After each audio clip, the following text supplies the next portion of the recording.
That is what you should be looking for. A man who could stand up and do what he has to do. That is why I was trying to Don't get just to. look at dollars and cents. Where is the line of too young? And is it at 18? And if they leave these children unattended, the future does not look bright at all. Guys, what do you think church people are afraid of when it comes to speaking openly about sex? This is before marriage.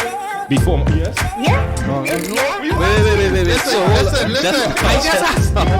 Calm down. Hold on. This is before marriage. While we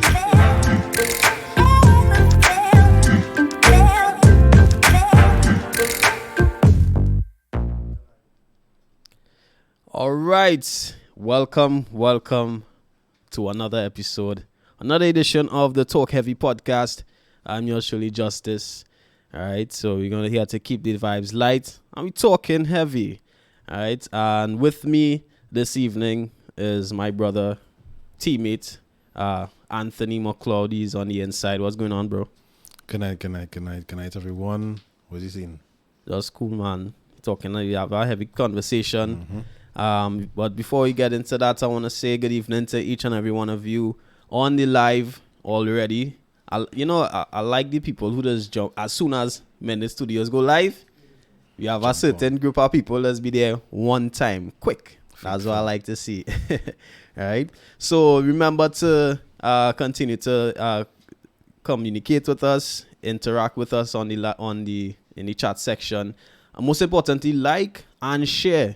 One of the important parts of building the viewership is building the algorithm as well. So the more people see it, the more people jump in, and even after the live, it stays there as well. It keeps going. So today we're talking about disrespect, the lack of appreciation for fathers. Are fathers unappreciated and disrespected? All right. This of course coming out of Father's Day. Hey, as on that, happy Father's Day. Belated Father's Day. People are saying, happy belated Father's Day. Yeah.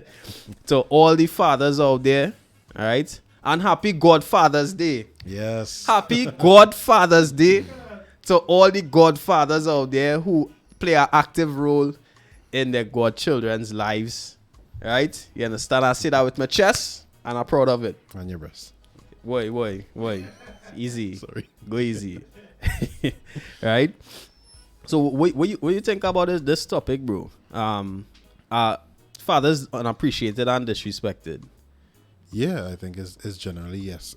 If you disagree, then that's our next conversation all by itself. But I think fathers are generally disrespected and unappreciated, and I think that we have to look at how we could change it rather than just accepting it for what it is. So I would like to explore some options or ideas, and even look at what would have caused us to come to the state where we don't appreciate fathers, don't appreciate men in extension for some of the things that they do and who they are. But how it has come to a place where you're the person who played a vital role in your existence, how is reach a place of not appreciating that person, not that individual, or disrespecting them in the first place?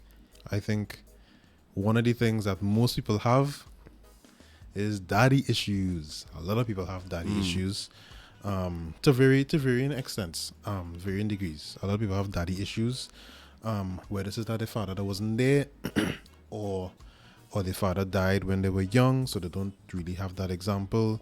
Whether the men in their life didn't really set that example for them, whether their father was present but not present.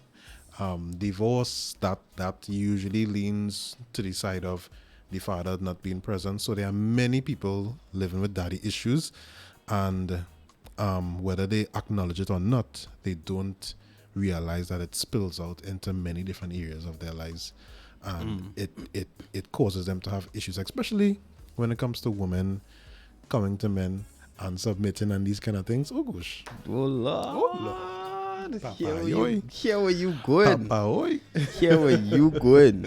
But I think daddy issues is relative. Something to take into consideration on a case by case basis, because somebody could very well claim to have daddy issues and not actually have daddy issues, but their perception of their father could be steered in a kind of regretful way based on what they've been fed.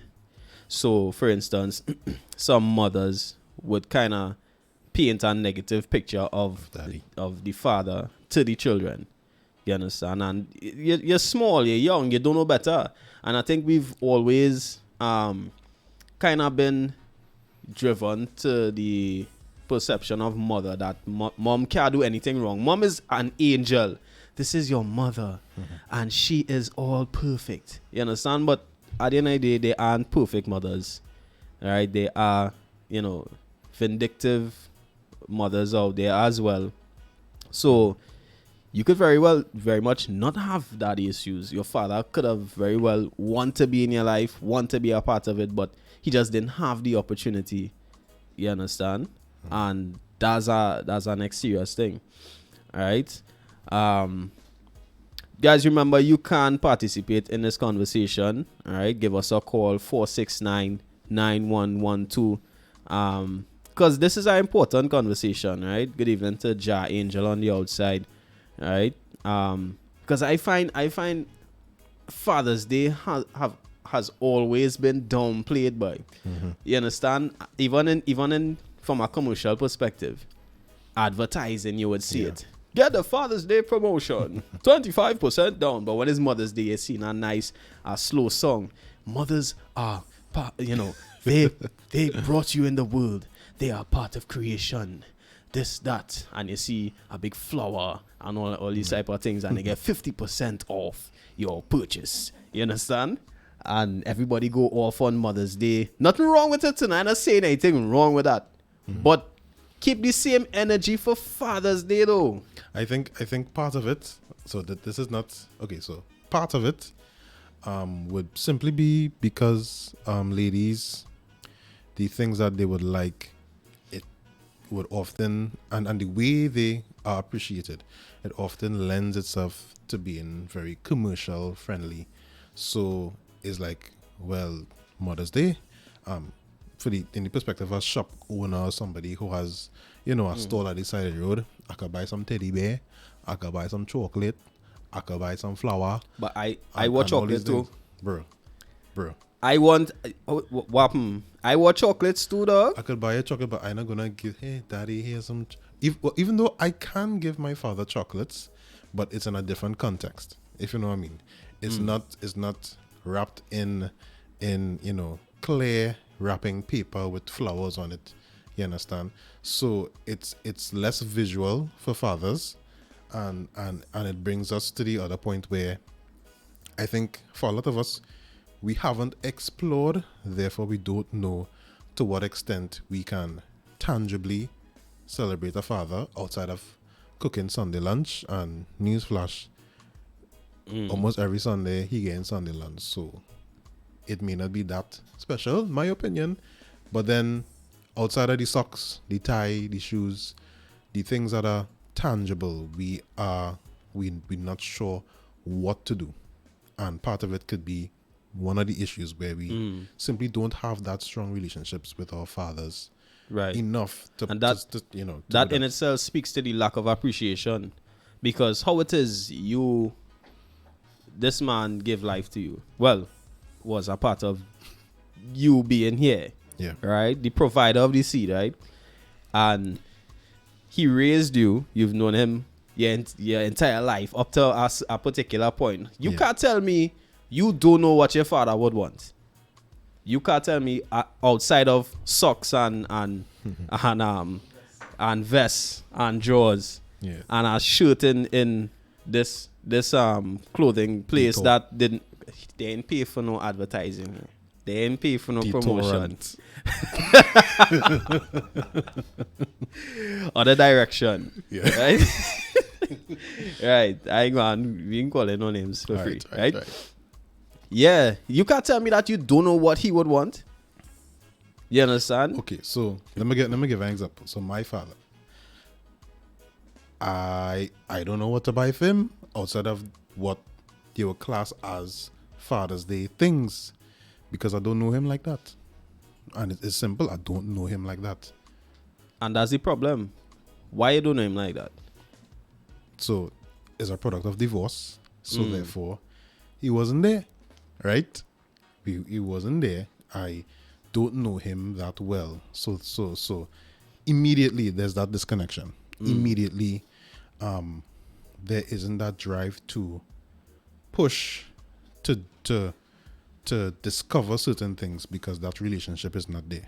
You understand? Right. So, and of course there's the other side where you have fathers who are present, but the relationship is simply non-existent, and there's a whole side of men not knowing how to show emotion to their children and relate in that sense. That is another issue altogether. But yeah, I don't think we have that strong of a relationship with our fathers to know, and or to even know that we could appreciate him in a different way, something that's still sentimental. They may not want a flower, right? But they might want something else, and that only comes from being close to the person. Yeah. I think to kind of curb that as a solution, children should make it a priority to establish a relationship with their father, or get to know, what he likes, what are his dislikes, what I could do. Does his car need tires? Yeah. Hint. I think yes, but I'll go a step further. Not so much a step further, but like go a bit further in terms of just the understanding that at the end of the day, it takes a deliberate effort. The system is against us. I don't want to sound like a Now we talking heavy. The system is against We talking us. heavy. So, for example, let me go down this road. So, December 2019, my child was born. December the 3rd, 2019. If you want to drop presents, come through. December the 3rd, 2019. And leading up to that, we would have gone to Lamar's class. And surprisingly, based on what people said, there were a lot of fathers present at Lamar's class. Let's say there were, this was before COVID, of course. So let's say there were 30 ladies there. Only about 2 or 3 at a time were not present with their man. You understand? So that was very positive for me. Right. So leading up to, the days of giving birth and whatnot, it was very restrictive to me to gain access to my wife, to see how she's doing. It was actually easier for my mom to go to my wife to see if she's okay, and stuff, even during, the whole giving birth process and directly afterwards. It was very restrictive for men. Even the room that she stayed in with other women, it was restrictive for men to be there, especially, out of hours and stuff like that. And from that point, I was like, wow, so I can't really do anything. And then paternity leave, I know it's starting to be a thing.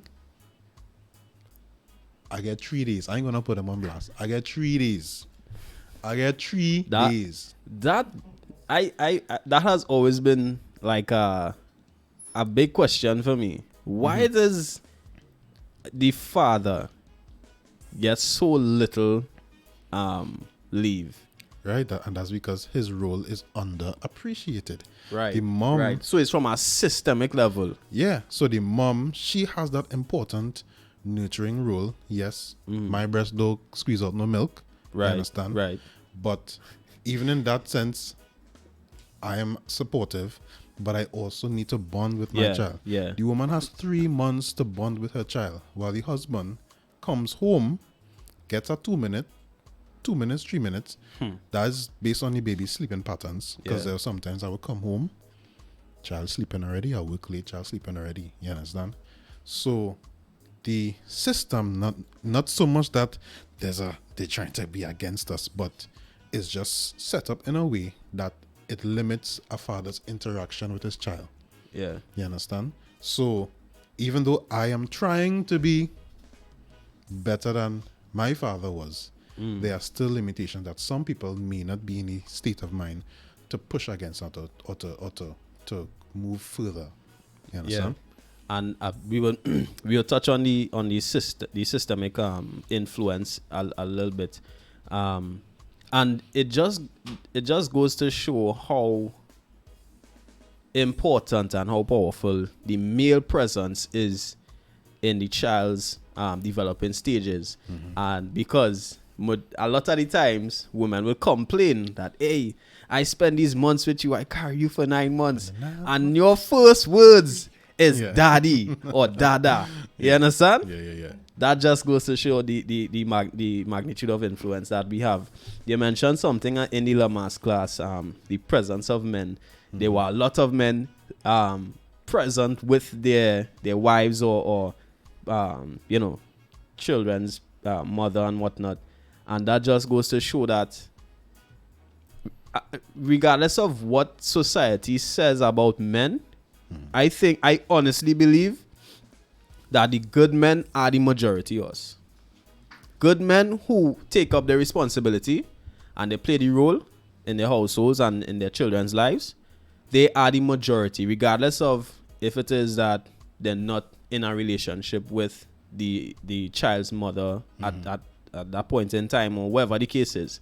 I honestly believe that the majority of men are good. Or at least intend to be good. Yes. That adds a nuanced state as well. You understand? What you had to say about that? Yeah, I think because folks once they, because most of them stay during the course of pregnancy and whatnot, and I think and this also goes back to simply not having a strong father figure in your life, because you get a lot of pushback, you get a lot of trials and drama. Worse yet, if you and the woman not on not on the same page, let's say a year, 2, 3 years after the child is born, then those things also contribute to the fizzling out. You understand? But I think that for most of us, we generally we have good intentions. We have good intentions, but there are a lot of pressures society as well that kind of beats us down. I think a lot of men kind of downplay themselves as well, just as they say these societal pressures. Because society downplays us. Yeah, we from the moment you have a child or get a woman pregnant, there's a financial expectation of you as a man, right? You had that money. Milk ain't cheap, Pampers ain't cheap, right? Flour ain't cheap. Right? And so it's like, nah boy, if it is you had this baby on the way, your job ain't paying enough, you ain't making enough money, you're trying your best and you're working harder, but you just have all these obstacles with a child on the way. It could have a psychological play on you as a man. You understand? Shout outs to the opinion box. Good evening to you, sir. All right. He's saying Father's Day holiday is simply fading away. Jam Naked and Stink and Dirty got more coverage than Father's Day, and those were two fetes over the weekend. And I think I agree with him, because there was barely any kind of attention towards Father's Day. Even some company, some businesses, right? Normally for Mother's Day, like, you would have a promotion for the entire month of May. But for Father's Day, it was just for the weekend or up until the end of Father's Day. You understand? Why couldn't be for the whole of June? Yeah, and I think even though I don't use the commercial side as a rule, because it's simply, I don't think it's ever going to be as commercially viable as Mother's Day, but at the same time it still reflects on how or what goes on behind the scenes. You understand? It still reflects on what goes on behind the scenes. Yeah. He's also saying, I had to take my month vacation plus all my sick leave to be with my twins when they were born. Mm-hmm. Yeah. And Yep. you know, would you consider that sexist?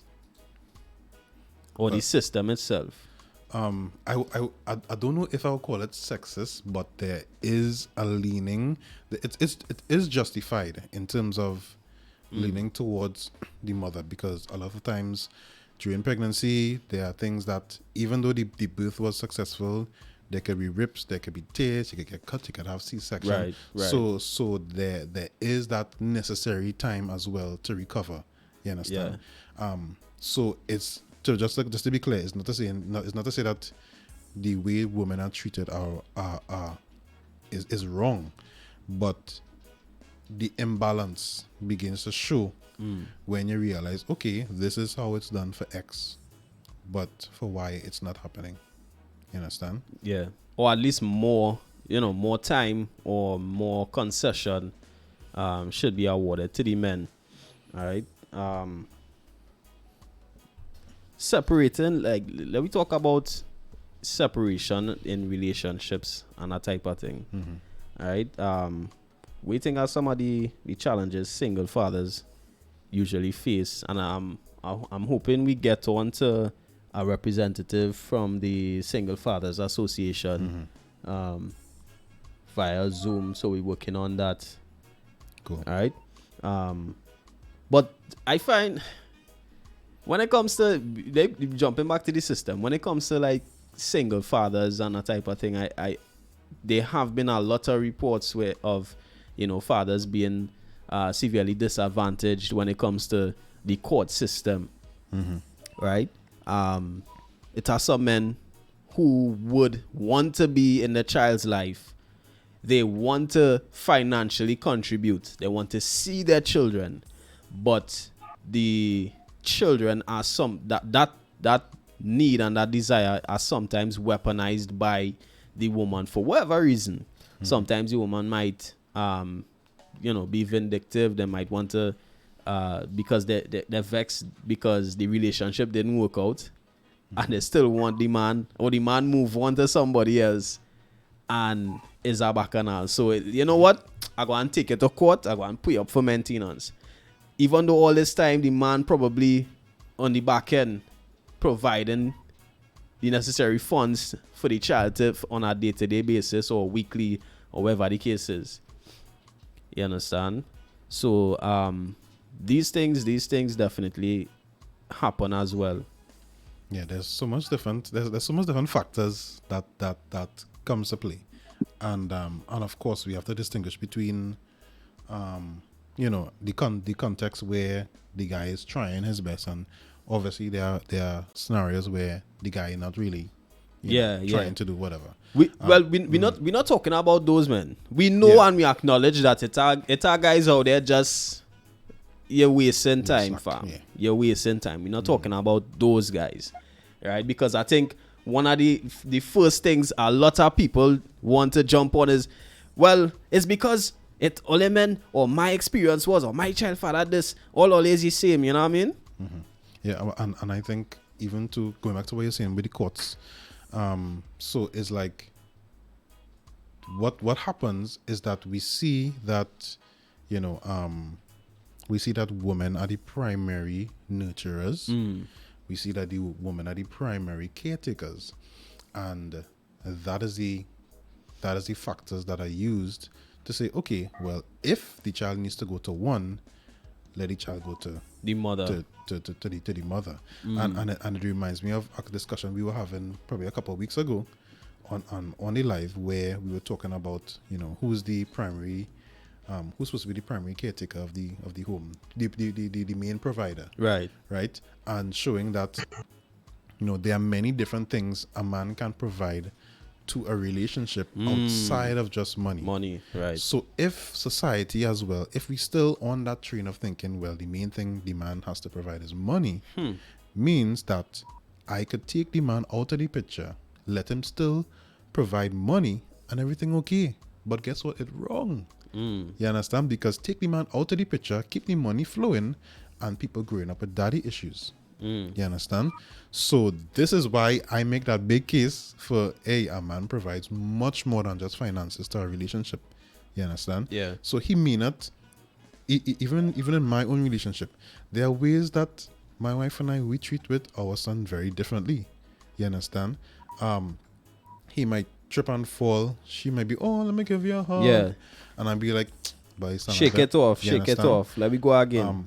But it's different, but it's both, you know, it both contributes to him growing up as he desires. You understand? Yeah. And he will learn things. There will be particular points that I know for sure, simply me as a father being involved in my child's life would benefit him in the long run. For example, I remember at a young age, I was probably 9 or 10, and my friend showed me how to build a kite. You understand? Steal some cookie broom. You understand? You make a nice kite. And I remember putting it up, and I don't know how I was thinking so when I was so small, but I guess other children think so as well. I was like, wait, boy, my friends had to show me this. My father didn't show me this. Their father showed them how to build a kite. My father didn't show me this. And even though it's not something in line with what a woman would provide, it was still significant to me as a boy. You understand? So I'll just say all that to say there are a lot of things that a male can provide that we overlook. Therefore, it's underappreciated because when the woman makes the checklist of, well, I just feed them, I just bathe them, I just do these things. And don't get me wrong, a man should do that as well. Today, I bathe, I feed, I change my child, pampers, all these things. You understand? A male can do the same thing.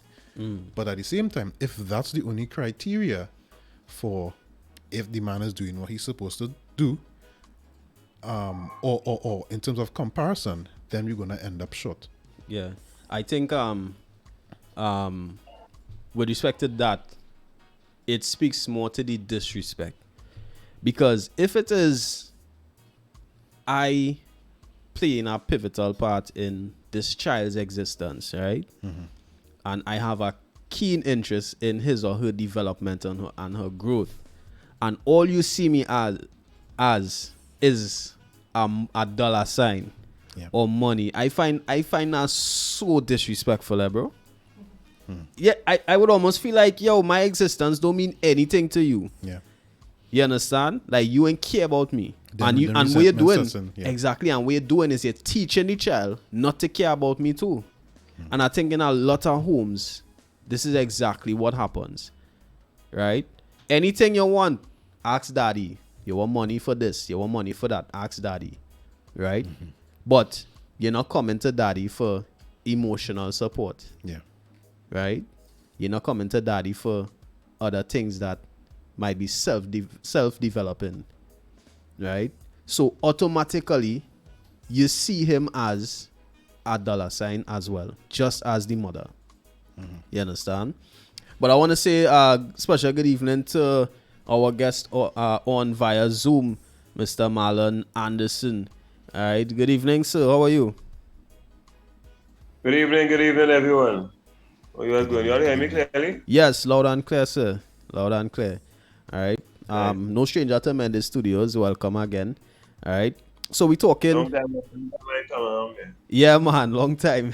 Hopefully next time we got have you in studio, right? Yeah, man. So we talking the disrespect and lack of appreciation for fathers in the home, society in general, all right, and the effects it might have. And I know you play a vital role in the Single Fathers Association alongside Mr. Rondell Fields. All right. Yeah. What are some of the challenges and the issues that single fathers or fathers in general they face out here in Trinidad and Tobago especially? Well, some of the issues that I hear you were speaking about it just now is access to the children in event of a separation. That's one of the main issues that men they go through, right? So I will speak about the single fathers first. What tends to happen is that when the relationship has come to an end and the communication between the mother and father has broken down, the mother and father end up in a rift. Sometimes the father trying to be in the child, but the mother will be using the child as a weapon against the father. You know? And this is not good for the children. They end up being psychologically affected by this. Because what tends to happen is that sometimes you hear mothers saying, I raised the child by myself, but yes, the child may be raised by yourself and the child may be academically inclined. But emotionally, they don't know how to interact with a male. They don't know about that male love, that tender care that a male maybe the father would give them, whether boy or girl. I myself have 2 daughters. I am a divorcee for 7 years. I am a bachelor for 7 years. And I had a lot of issues in the early when me and my ex-wife separated. There was a lot of problems. And it started to affect my daughters. And they seeing me, they were just naturally frustrated because every time me and the mother meet up, there's a cuss out and a quarreling, right? And she, as I say, only money. And society believed that they had this thing, you're minding a child. And minding a child is just not putting money. That's just taking care of the child financially. Now, before I go with that, I'm not going a little fast. In the court, when you and a mother separate and you put your money in the court, it doesn't mean that the father has to put all the money for the child. Because remember now the mother and father separated, so now you and the mother, let's see about this child half and half. Right? So what we see happening is that a lot of mothers want to get $2,500 for one child. Yes, they're seen about the child, but at the same time, the responsibility is supposed to be shared equally between mother and father. Right? So that is the issue there, and we realize that when fathers go to see the children, sometimes the mother makes an excuse, right? And the fathers get frustrated. Some of them they don't even bother to go down that road. And what we have realized as well is that when we do, well, not when we do, but I've read books and they have shown you where absence of fathers in a children life leads to the children girls becoming promiscuous and boys being involved in a lot of crime. If you do, we did a survey in the jail and the prisons, and most of the boys and them, they came from single parents and household, basically single mothers. So the fathers are important. A lot of people or societies see fathers as a cash cow, and it's not so. And saying, I have 2 daughters and I am involved in their school, involved in their homework. The teachers know me from preschool to primary school to secondary school. One is waiting for results right now. And this is what fathers need to do, because we're seeing we have a lot of fights in the school. Even when we go and visit the schools, girls fighting, boys fighting, and check the background. Fathers missing. Right? Sometimes I talk to the father says, I can't deal with the mother no more, the mother that's frustrating me. I think that recently a guy called me just the other day, just only obscene language, because he see a child in 7 weeks. Wow. And there are men who see a child in 7 years.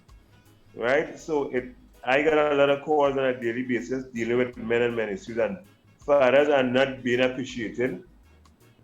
The court system and all, they tend to level up biasness in the court when it comes to mother and fathers in the court. They tend to be awarding mothers more custody of the children, and sometimes the father may be the better person to raise the child, because what will happen is that we realize that the mothers, some of them will say, they can't handle this boy, they can't handle this girl, they don't know what to do again.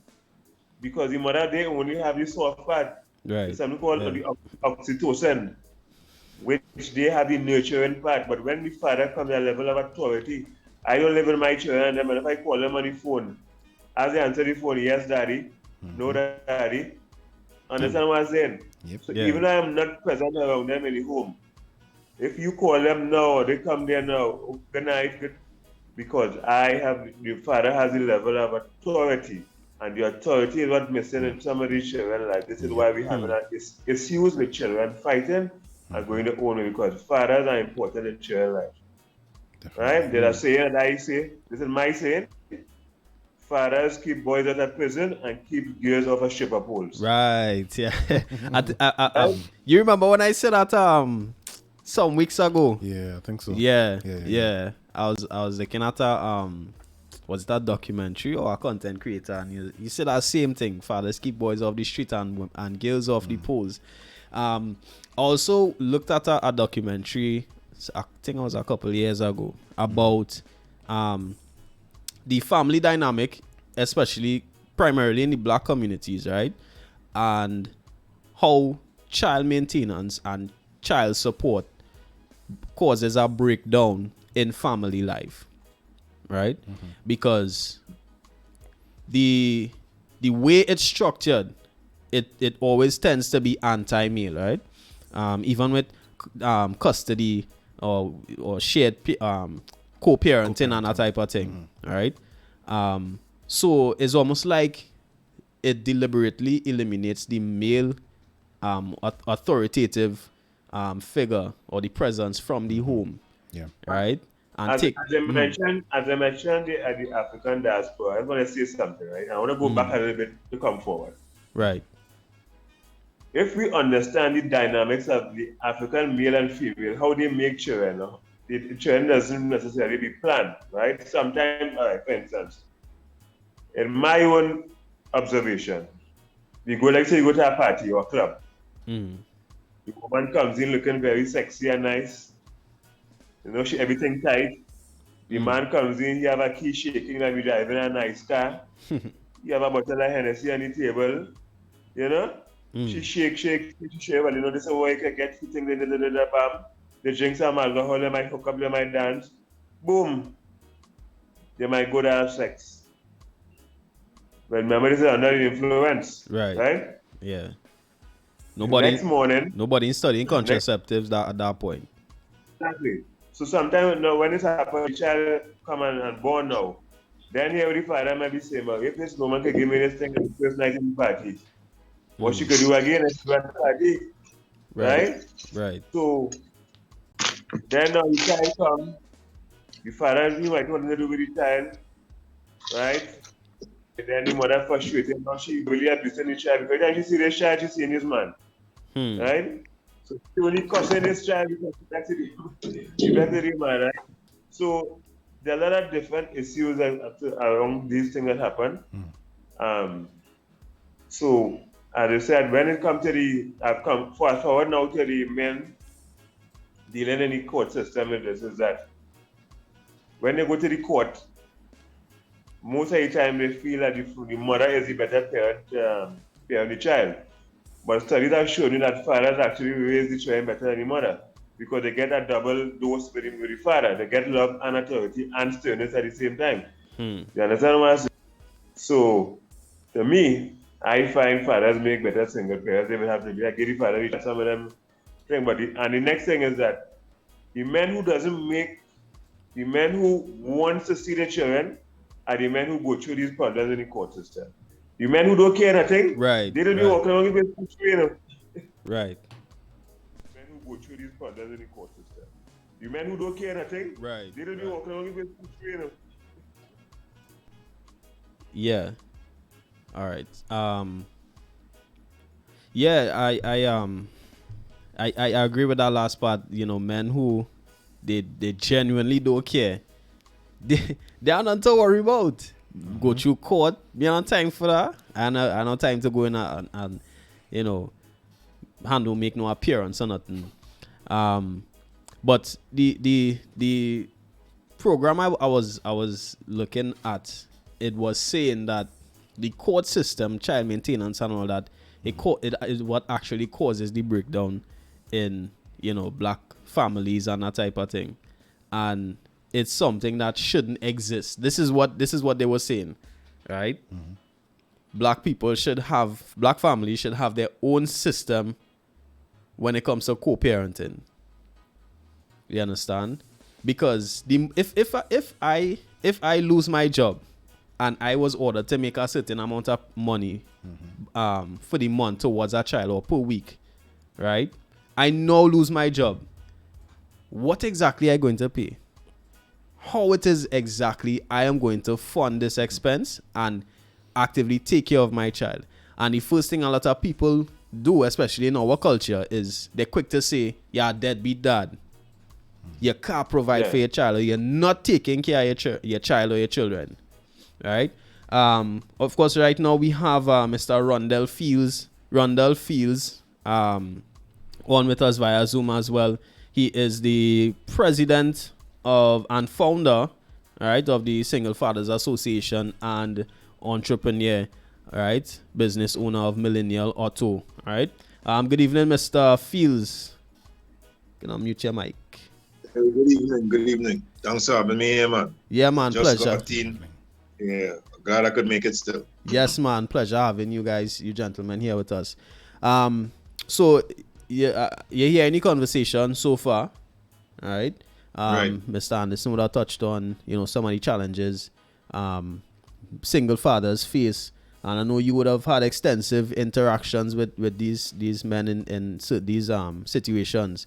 But concerning what I just mentioned, right? What do you think about that? Do you think child maintenance is something that in its entirety is destructive towards the family dynamic, building families, maintaining families? Because a lot of the times, you just as I say, you lose your job, you can't make the payments.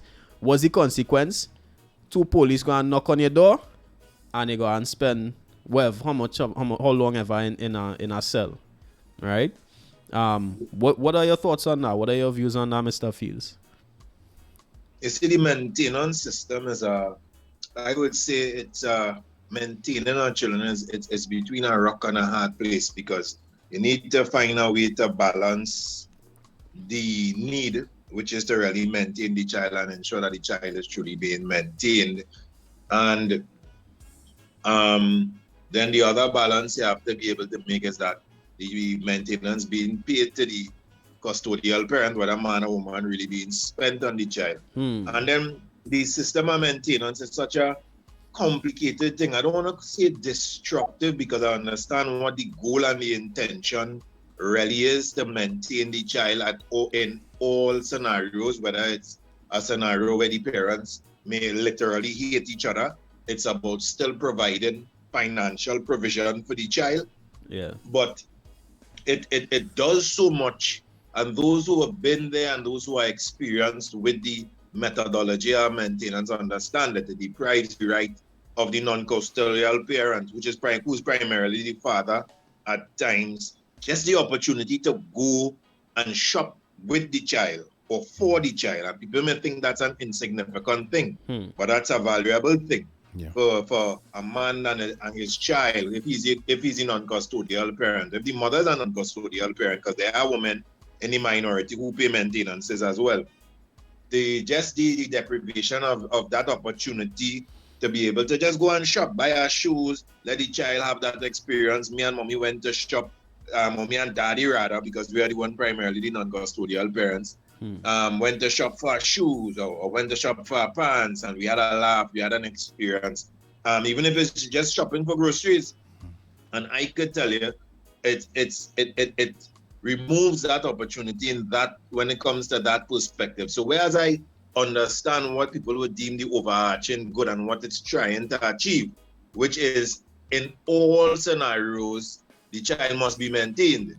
Because in other words, they may say, if the mother and the father don't have a good relationship and access is an issue and whatever, nothing should stop the maintenance being provided for the child. And I understand that. But as you rightfully said, it also, as much as it creates some level of guarantee of financial provision, it destroys a lot of structural things and a lot of things like family, a lot of family-oriented expeditions. It also destroys, there's no feel safe, or at least no immediate feel safe in the situations that you would have presented. If a man loses his job due to COVID, if a man loses his job due to injury, if a man loses his ability to earn, because it is something structured, continuous, it doesn't cater for the unexpected, and that could leave people in a pile of debt. That could leave people in a pile of frustration. And the laws, or however, does provide, and it's sometimes it's not the law to blame, but it's the adjudicators of the law, because within the statute gives the magistrate power to determine, based on their best assessment, if the father really is negligent or if he really has fallen on hard times. And if it is seen that he's fallen on hard times, he should not be committed to prison. However, we hardly see that level of maturity from a lot of magistrates. You would see them say, hey, there's a child, mind your child, go and get 2 jobs if you have to. Things that are not workable, or things that are not sensible, for lack of a better description. Because you have to understand now, sometimes you're imprisoning a man who also now has another family, who also now has other children to take care of as well. So now you're putting everybody on the breadline. And then there's a bigger component of now putting him into a penal system where our AGR now sits approximately $30,000 monthly to take care of one prisoner, where a maintenance for a child may cost the state a lot less. You understand? So you're sending him to jail for $30,000. The child still don't have anything to eat because he's imprisoned, and the maintenance for the child must have about $1,500. It's better you maintain the child and you save that money. So this is not to encourage persons who are negligent and reluctant to pay. Right. And then even when we look at negligent and reluctant to pay, we say that openly and loosely. But sometimes it's certain things that happens that cause that level of reluctance. Some people are unwilling to pay because they believe they should have never been brought up for maintenance in the first place, because they were the ones that were taking care of the child to the fullest at all points in time. And it only got to court, and he was only brought before a court to pay maintenance because the mother at this point in time was advised to bring him before the court. So to many men, that is a slap in the face, particularly our man who had been providing not only for the child, but also for the mother in times gone by. To men, it is a disrespectful and hurtful experience to be brought before the court for maintenance, particularly when there was no need to do so. So sometimes that brings a level of acrimony from the man, or a level of anger towards the whole scenario, or the embarrassment. And many men have been brought before the court back in those days when you had to go to physically pay just to punish them. Just to, you didn't do what I say, you didn't bring this, I tell you bring the Pampers, or buy the white Pampers, you buy the blue. All right, I'll go put you in court for maintenance. So maintenance has also been used as a form of retribution towards a lot of men as well. So definitely some of them are reluctant, and some who could afford to pay, and they won't pay until they take out a warrant for them, just to try to frustrate the mother also. So is that level of animosity from both parties? It creates an adversarial relationship between mother and father when you go and apply for maintenance, particularly when you know you did not have to. And I encourage custodial parents, mothers particularly, you must know if that man is to take care of the child. You must know if that man was responsible because he lived within the same home with you. You don't just go and make somebody pick out maintenance because you think, all right, I have custody and I have the power to ask for this, so I'll ask for it also. Many men who have custody, most men who have custody, don't put the mothers in court for maintenance, you know. So it shows the type of behavior when one party is given custodial power opposed to the other. It shows the exercise of maturity. Yeah. One thing you mentioned that kind of stood out to me, you were saying that the magistrate, they have basically the final say, right? From experience and history. Do you think that these magistrates tend to be kind of what's the right word to use, biased towards the mother, right? Because or they be steered by the society we live in, which is generally the mother is the right parent the better parent, Right. or the one who the child should be with majority at the time, or not the one who should be paid maintenance, right? Do you think that it's there's a bias, generally speaking?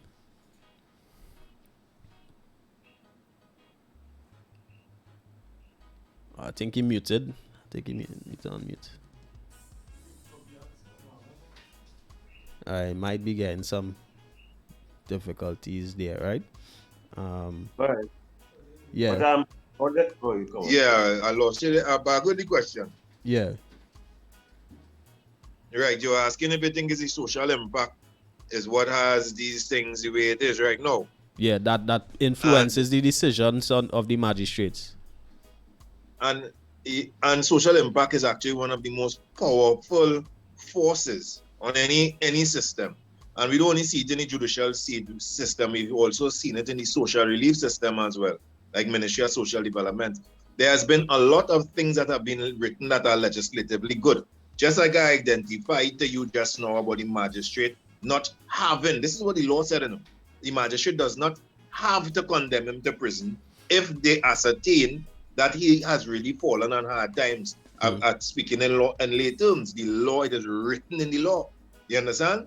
And also, even when it comes to social relief, as identified as well, men were not allowed to receive public assistance for their children for one reason, because they were male. But nowhere in the law gave the Ministry of Social Development that power. It was all culture.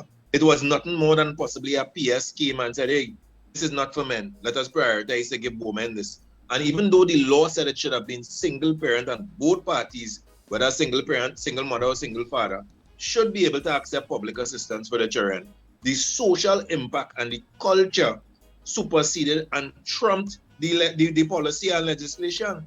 And that's exactly what you're seeing happening in the judicial system also. So even though you have good laws, if you don't reculture or culture particular spaces, they are going to do what they feel society wants them to do. And that's the one reason they come from society. Some of the judges themselves have gone through broken relationships and broken marriages. Some of these counselors that we send to counsel people and mediators themselves are going through situations that have traumatized them and impacts the kind of work they do with families that are traumatized as well. And if we don't admit that, and if we don't come to that realization that even those people who are set in places to help other people, whether it's in the judiciary, whether it's in the social relief service, whether it's in the social workers space, we spinning top in mud.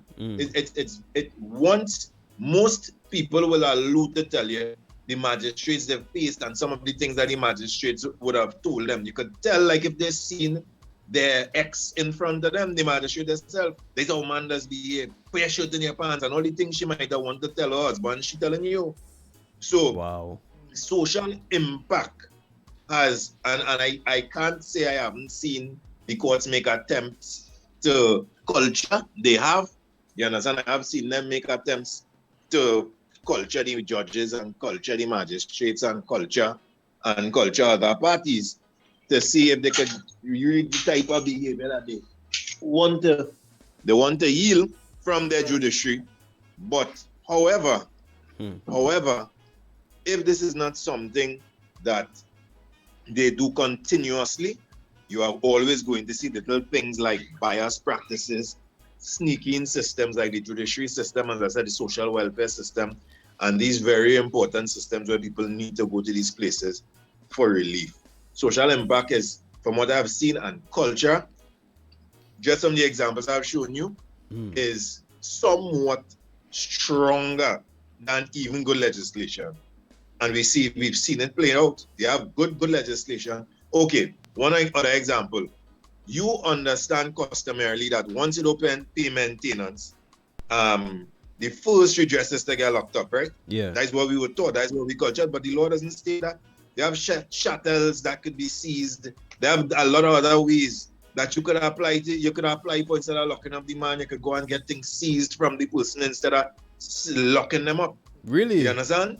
But correct. And those things are drafted in the law.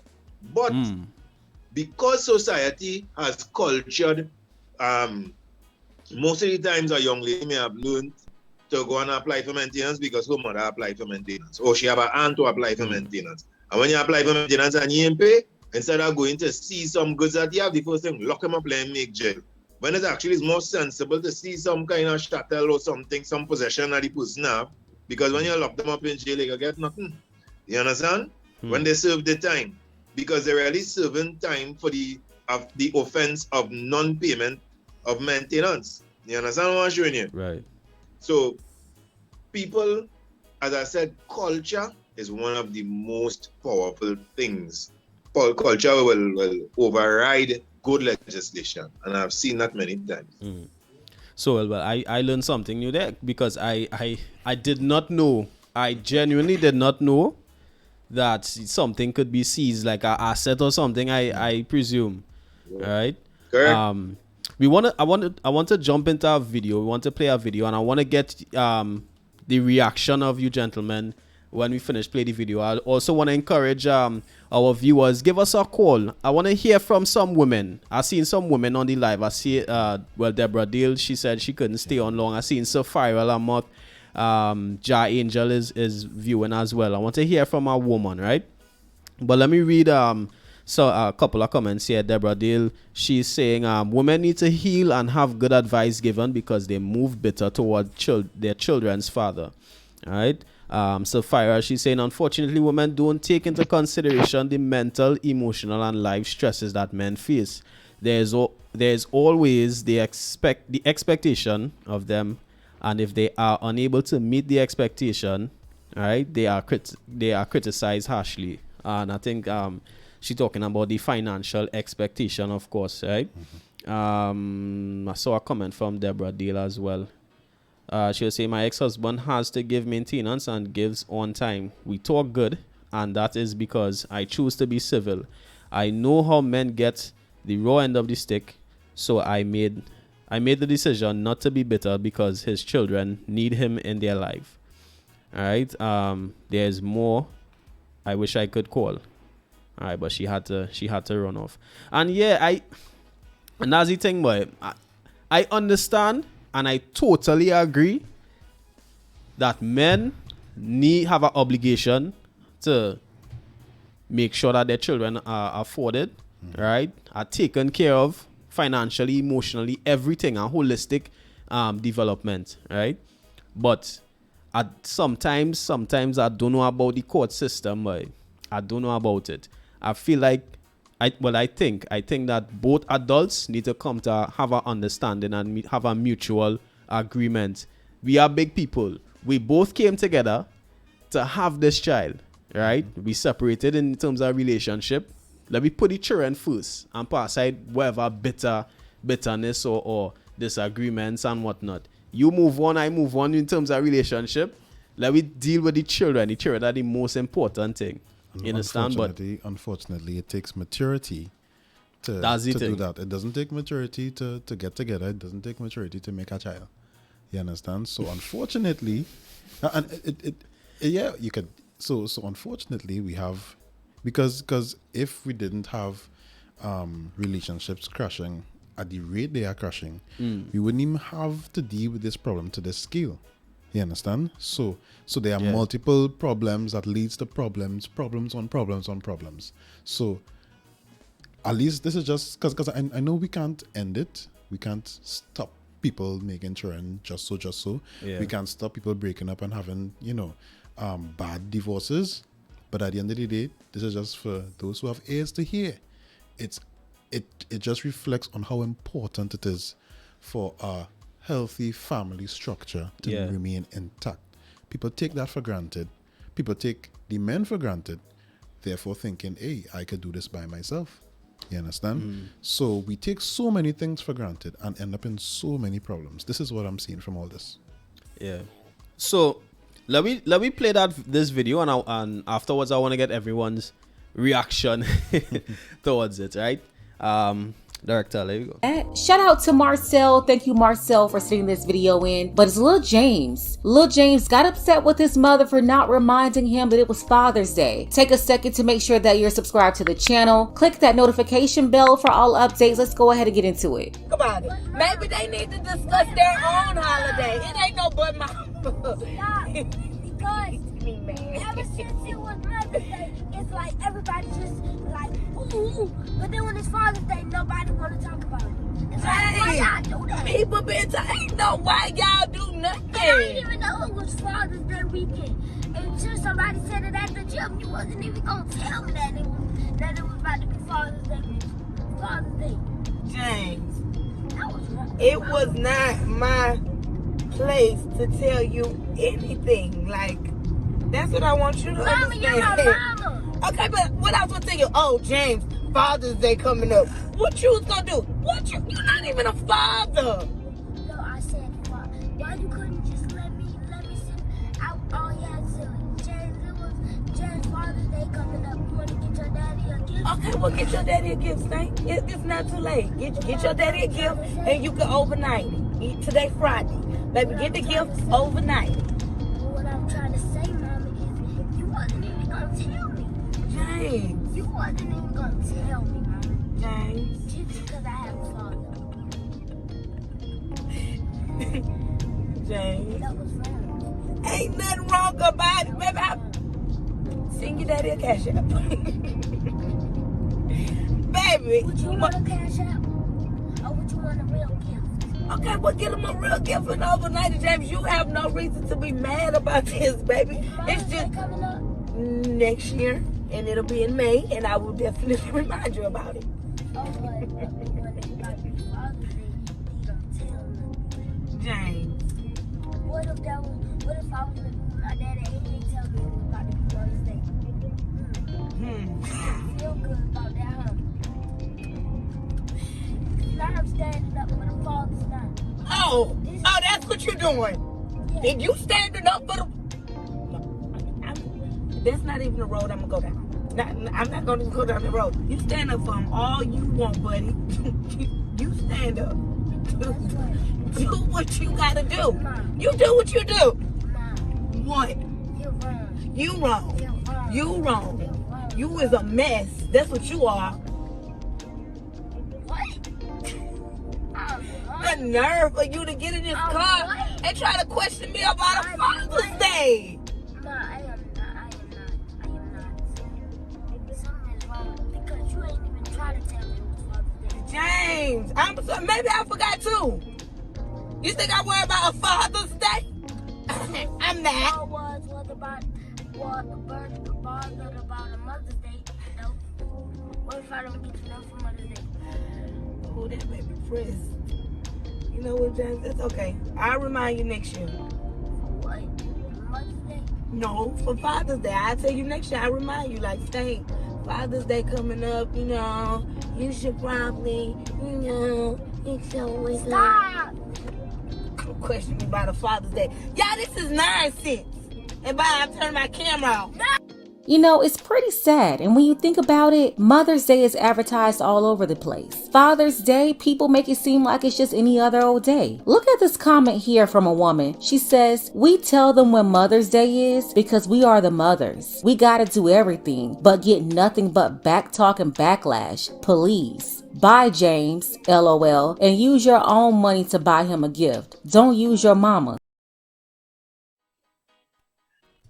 Yeah. So let me start with Mr. Anderson. What are your thoughts after looking at that clip? Hey, first off, let me say shout outs to Pink Book Lessons on YouTube. Where you must give credit to her and her content, right? Mr. Anderson. Yeah, but this is the level of disrespect we get for Father's Day. Even International Men's Day, because I even ask men on International Men's Day, they don't know, and nobody take us serious. So the boy, he wanted to see his father, tell his mother, well, that is important as well. And I remember years before I even got separated, I was in a youth club, a police youth club. And about 5 years, every year the mothers going by Hyatt. When Father's Day, nothing. I started to make back on like youth club and all kind of thing. I said, because every Father's Day, tell me what everybody's saying, nobody taking it serious. So the boy is correct. Right? When the mothers say, who will be about this? You need to get back that level of for Father's Day, which is only highlighted for a few days. The boys are correct in what you're saying there. So, yeah. Mr. Fields? Unmute. I think you're muted. Sorry about that. Yeah, no problem. I want to connect what happened in the video and a bit of what Marlon was saying about not even men appreciating themselves on days that celebrate them. And I want you to see how connected it is, because this is what you're taught. A lot of men are raised by single mothers. And if, look at the message that young man is being taught, and unless, thank God he was a young man that seemed to have his head on and he's resilient in a lot of perspectives. I don't know if it's contributing to another, if it's his father is a strong male influence, or if he has a coach or a teacher, somebody definitely is a strong male influence in his life so that he understands the significance of some level of malehood. But look at it. Look at the behavior from the mother. The ignorance and the willingness to make him feel it's an insignificant day, even though he is male and should someday celebrate Father's Day himself. So when he's being cultured like this, and if he was, as I said, less strong-minded, imagine a weak-minded child. He may submit it and believe that hey, Father's Day is not important. Mother's Day is more important to me too. So even he, when he gets older, would not be looking forward to Father's Day either, because it hasn't been celebrated in even his childhood. He hasn't seen because his mother didn't have to only celebrate the Father's Day. Possibly she may have a father, possibly because in fact she didn't have a father in her life. She believes it invalidates all fatherhood, and that's sometimes we see that something happening with a lot of young ladies that they didn't have a father in their life, and hey, we grow big, so we mother raised me, so we don't need no father. So I like to tell young women in particular, or persons who grew without their father, just because you grew without your father, it doesn't invalidate the value of what fatherhood is. And that spoke volumes. The young man had to even ask her, he said, well, his father's Day, he didn't hint me, he didn't clue me, he didn't give me an idea so that I could give. You's not a father, but he has a father. And that is where the issue is. The issue is a lot of things that a lot of young boys are learning is actually cultured by their mothers. And then when they become men and display certain types of behavior, their maleness or their manhood is blamed for it. When it really isn't the manhood that has cultured that behavior, is the lack of a male presence has not impressed upon their manhood in the right way. And they've become and started to behave in a weird and unnatural way to maleness. So that is, I want us to take a deep-seated look at exactly why men today, many men, because many men are raised by single mothers, why many men celebrate more things that are beneficial to women, more days that are celebratory to women than they do to men.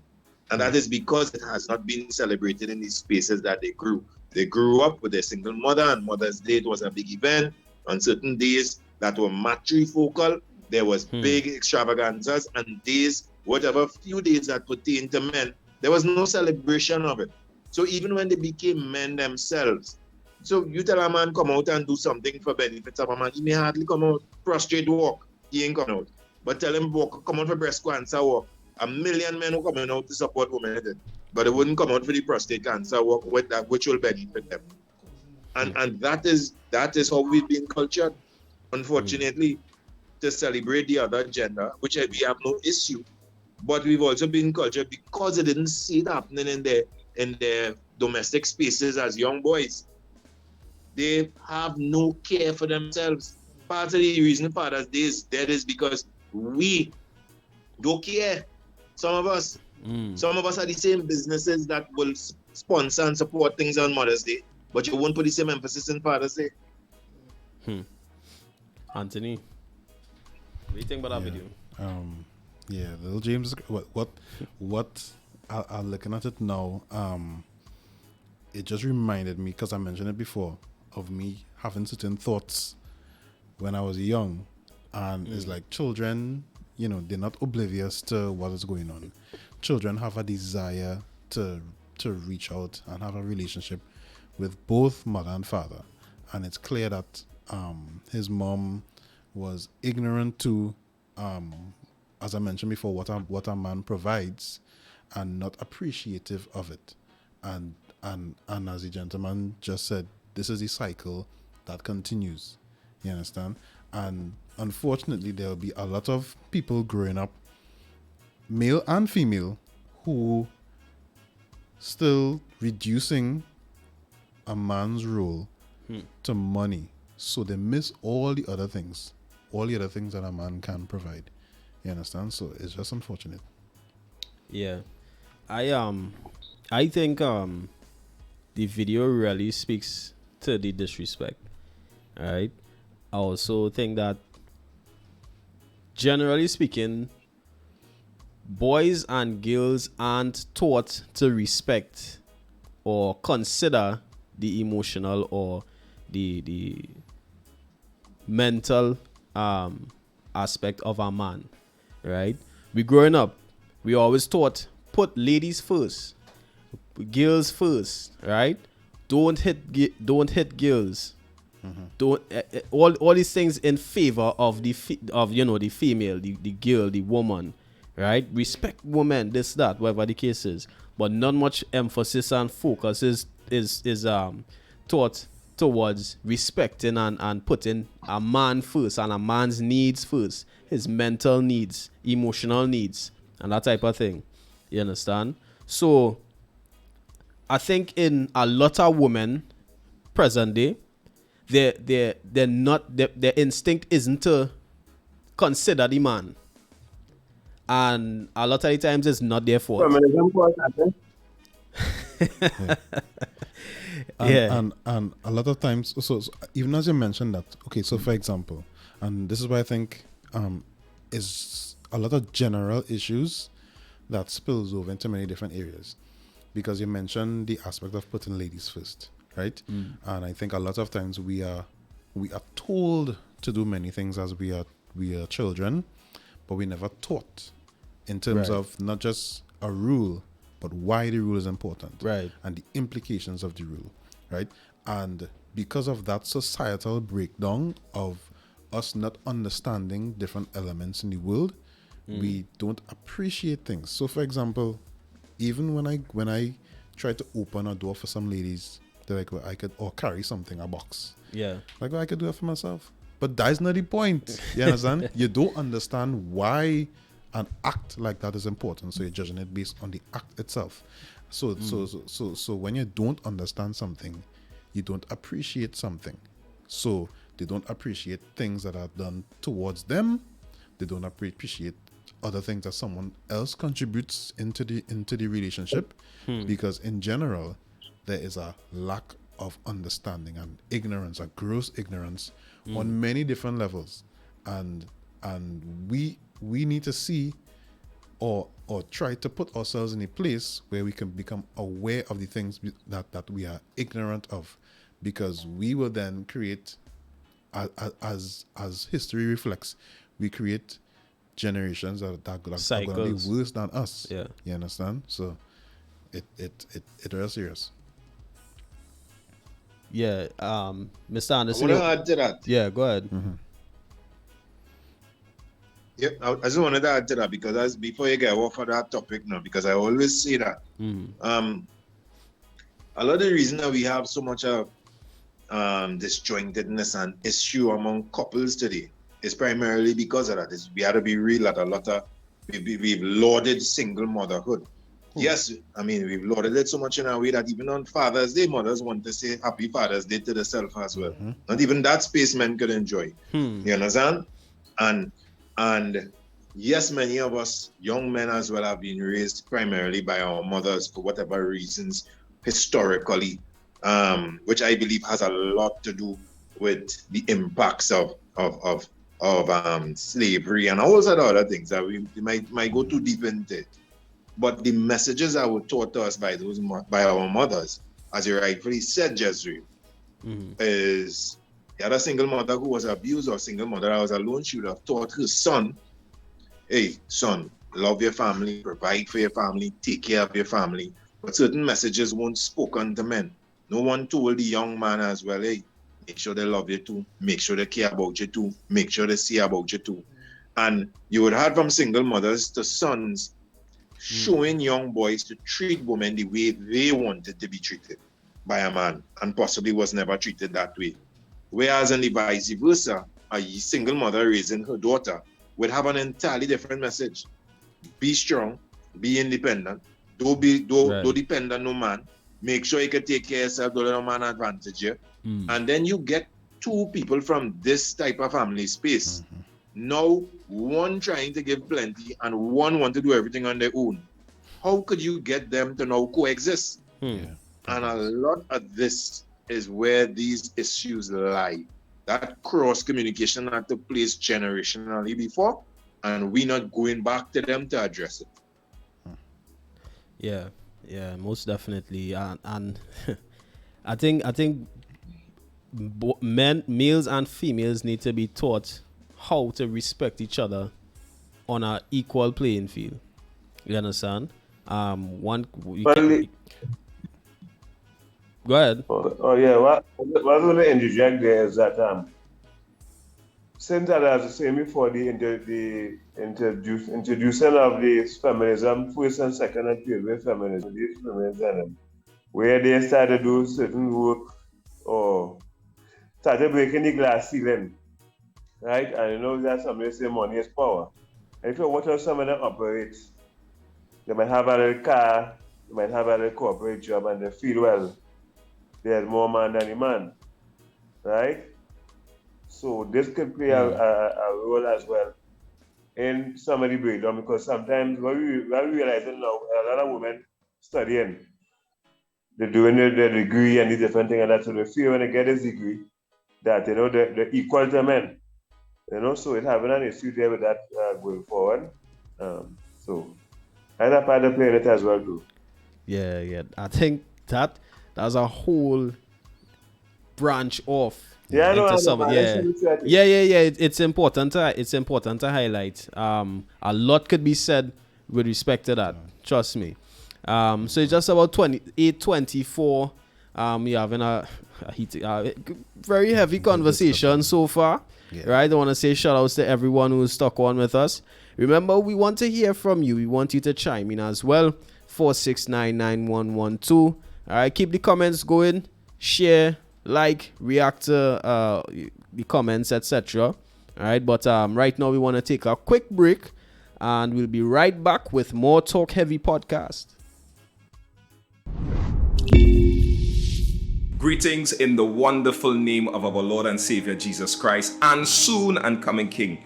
I want to invite you to the Nautical Hour, a time of prayer, a time of seeking the face of God so that we can be able to know what God is doing in this season.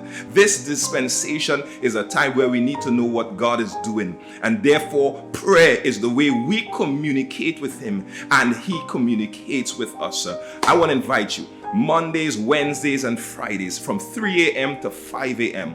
Let us get an opportunity to seek the face of God together. He has something in store for you. He has something in store for me. And when we get together, the power of God, the presence of God changes things. I am Pastor Randall Rodney saying, when life gets too hard to stand, kneel. Welcome to Keen's Heart for Excellence Learning Center, where we provide a quality holistic learning environment with qualified skilled teachers. Ages range from 2.5 right up to 6 years old. Also available are daycare services for children 3 months and older from 6 a.m. to 6 p.m.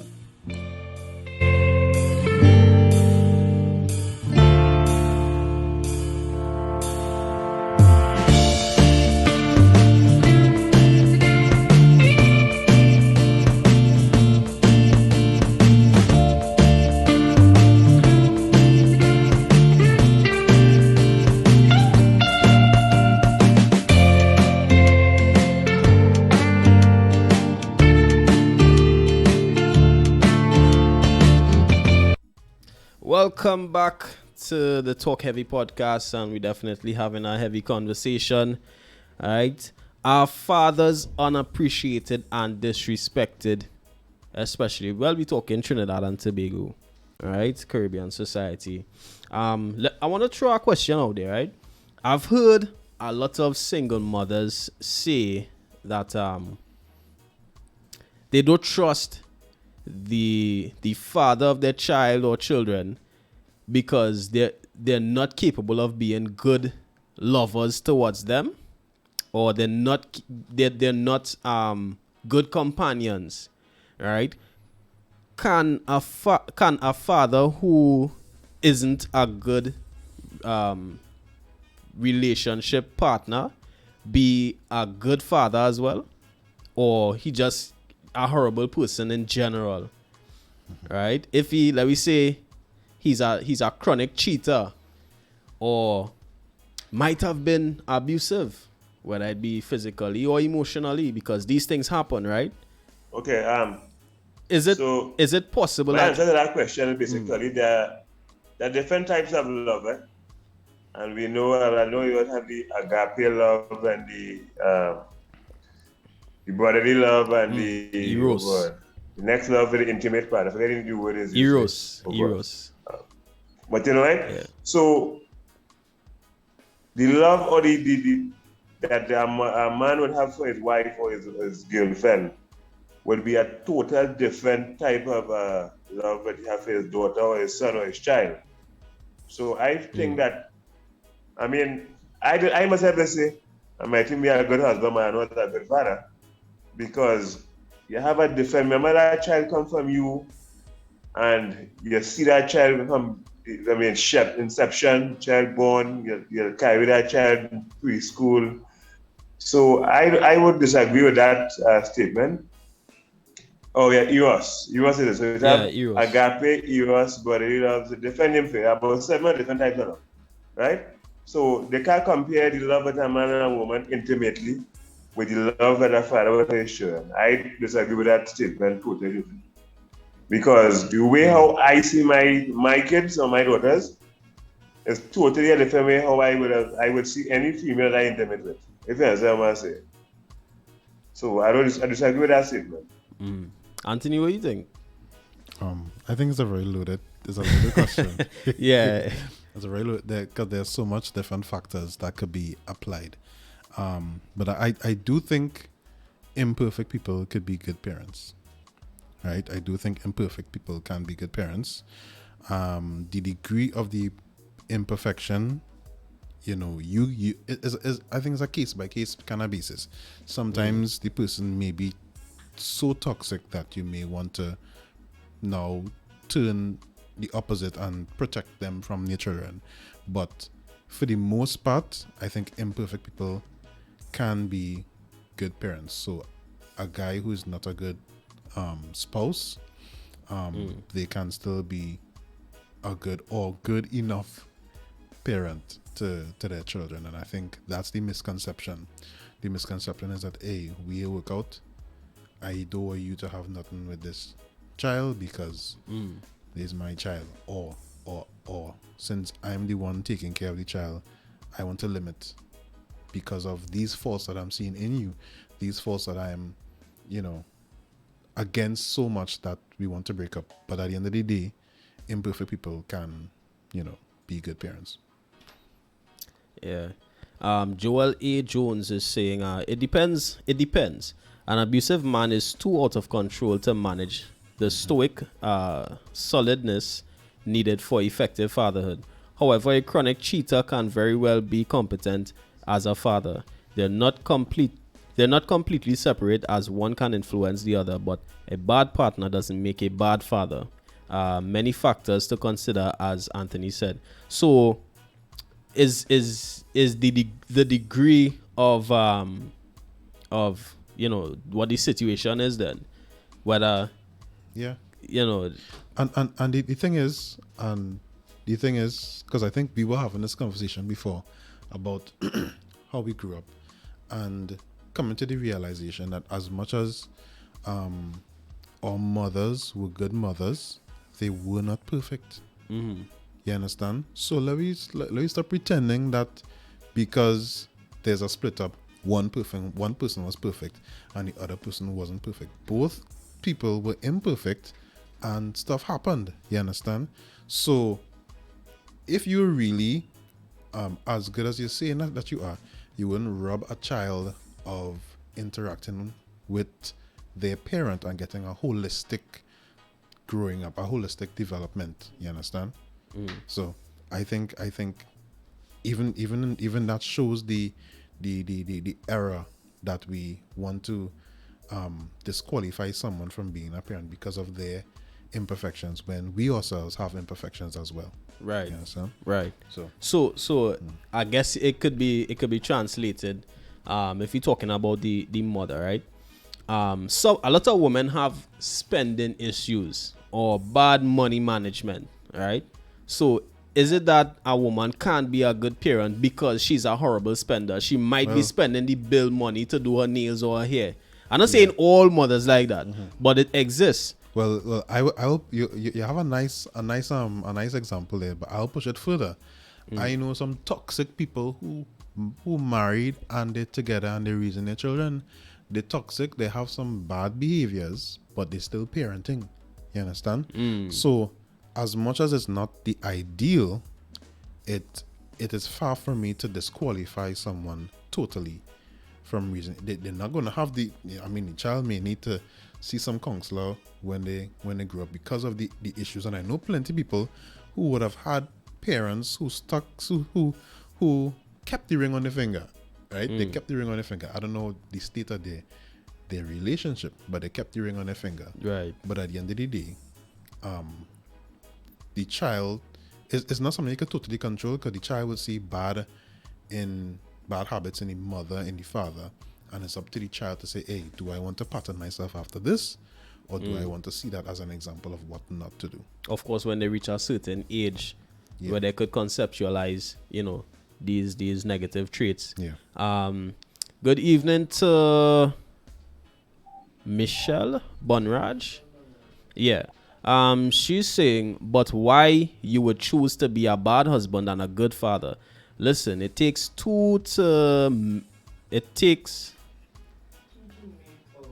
right. I lost the comment there. Yes? It takes two to make our kids. So as a daughter, a woman, a wife, and a mother need to understand how. She's asking how a man could be a bad husband but a good father. But no one chooses saying, you know what? In this life, I'm gonna be a bad husband. No one chooses that. Yeah. You understand? Yeah. So I yeah. I will cut that first. I think that if you and a man and a woman come together to get married, have some qualities that the both parties are love in each other, right? In the first place. I have a tendency that there's no such thing as the perfect person. Yeah. It's a myth. It's either a good person or a bad person, right? So the main fact that we got married, it means that we had some qualities in each other that we love, however the case may be.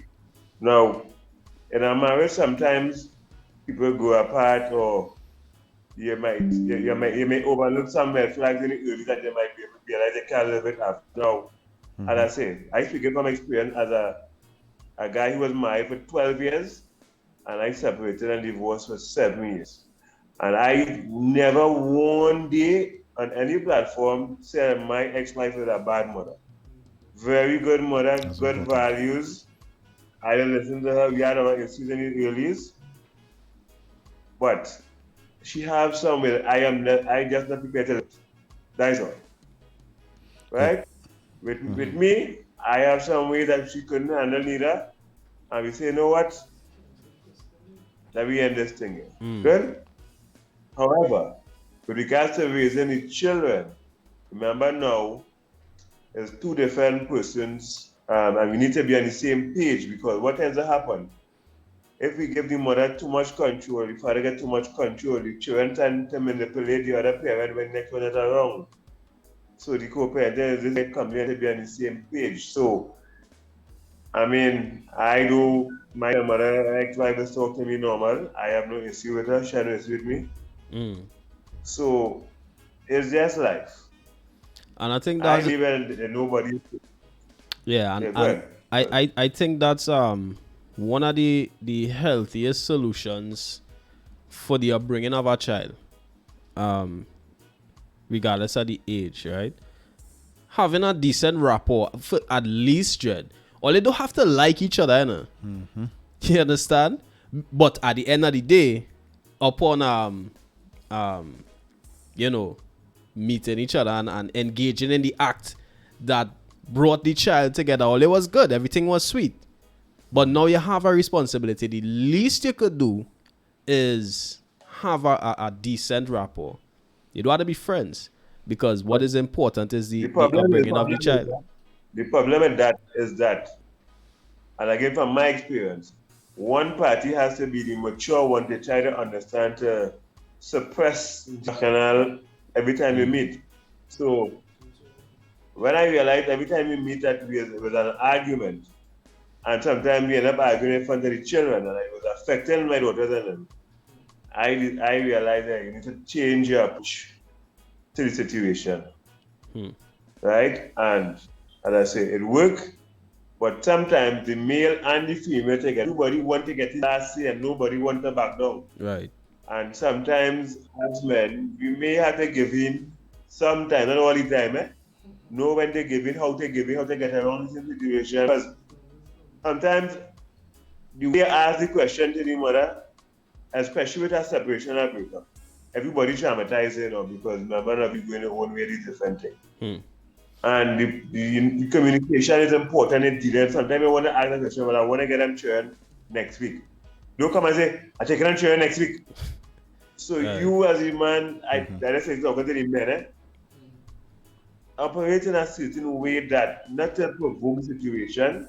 Sometimes I had to bite my tongue for my children's sake, because I know that affect them. And long to put the child or children needs at first, you will make a proper decision going forward. Yeah. Don't study the mother who she with, she not study who you with any fast. Only study the main issue is the children. It's children and the children and the children. Yeah, I think that builds character, and Joel would have mentioned being stoic as a man, and that really builds maturity as well, and it avoids confrontation. The more you avoid confrontation, I think is the more you become the victor in the situation. I seen a question from Michelle here again, right? She is saying, all right, but she's saying my father wanted two women, and he chose the other over my mother, who was with him first, because he wanted his lost long love. Tell me how that is possible. Right. So I wanna address that. So first of all, it's important that we don't in anything in general, we don't see things in too much absolutes. So we're not saying that because someone is imperfect, oh, come, welcome in, let be the mentor to my children, even though you have these. We're not saying that. We're saying that at the end of the day, even that person who wanted to go for some other woman, or he wanted two women at the same time, even someone like him, of course you need to shelter your children from the negative things, because fact check, if they're not seeing negative things in the immediate family, they're gonna be exposed to negative things all around. So it's our job to protect them from the negative things. But at the same time, it's not right to disqualify a person totally from having a relationship with their children because they're not a good person. Yes, there are certain extents that you might say, okay, this is an extreme case where I need to just cut it off and lock them off. But at the same time, I'm not justifying the man's behavior, but it doesn't mean that we are saying, oh yeah, it's okay, it doesn't matter what you do, you should no. So it's not an absolute.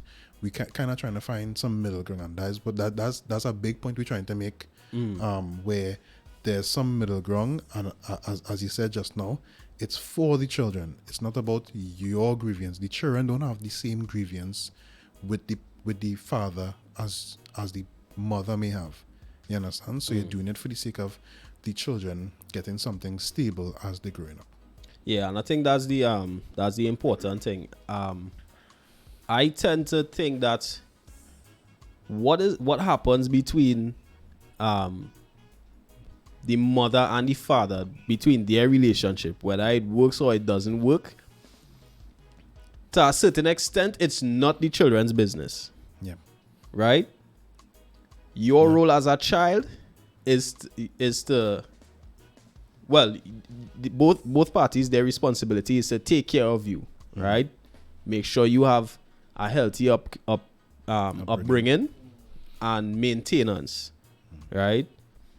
Whatever happens personally between the mother and the father is not the children's business. Yeah, even when the parents are together, because I use myself as an example. So because my wife and I have a falling out, I don't see myself going and saying, you see how she does do? She does. No, that right. Yeah, there's a barrier. There's supposed to be some sort of barrier that allows you to not degrade the view of their mother or their father. Right. The child must be shielded from that aspect. Yeah. Because if things spill over to the child now, it affects their perception of the mother or the father. Right? And to a certain extent, when a child reaches a certain age, let we say young adult, you don't have a bad picture of your father already. It's not your father could come and tell you to contradict what your mother was telling you all these years about him. And for all we know, the man wanted to be a good father to you. The man he wanted to be a part of your life. He wanted to be a part of everything that you was that you needed and all of that, you understand? But because the mother taints your perception of him, right? And then we have a cycle now. All man is this. I don't trust men. The woman grows up with trust issues. It affects her interactions with men on her level and her relationships. And she might want to get married and whatnot, but she done had this bad perception of all men already. It affects how she maintains the relationship or the role she plays in the relationship. And then we have a cycle of more divorce, more children growing up fatherless. You understand? And it just continues. Yeah. All right. But we had we are out of time right now. All right. I want to thank Mr. Anderson and Mr. Fields for joining us. We really appreciated your presence and your contributions. I think Mr. Fields left, right? He had to run off. All right. Of course, we want to thank all our viewers who was able to join us and your contributions. Right. Everyone who would have shared, liked, and followed as well. I want to remind you to subscribe to our YouTube channel. All right, we did a little facelift. All right, and now everybody recognize the new intro and everything. So we moving forward. We cooking with gas, and look out for some surprises coming up as well. All right, remember to join us live on Mended Studios Mondays, Wednesdays, and Fridays from 3 a.m. to 5 a.m. for the Nautical Hour. All right. And of course, we will be back here next Wednesday from 7 p.m. with another heavy conversation. This is how we do it on the Talk Heavy podcast, right? Follow us on Instagram, Facebook. We have a new Facebook page, Talk Heavy Podcast. You can get some more content there as well. And we're on TikTok. All right. We're keeping it energized. We're keeping it youthful. You're keeping it up to date, right? Don't laugh at me, Anthony, with your old self, right? All right, so this has been the Talk Heavy podcast. We want to thank you again for joining us. All right, and we want to leave you, of course, in Talk Heavy style with some music. This is Carrie Diamond, Father, I Thank You. Be safe. See you next week. Father, I just want to tell you how I feel. I just want you to know that the love that you've given me is so real. And there's just one thing I want to say to you.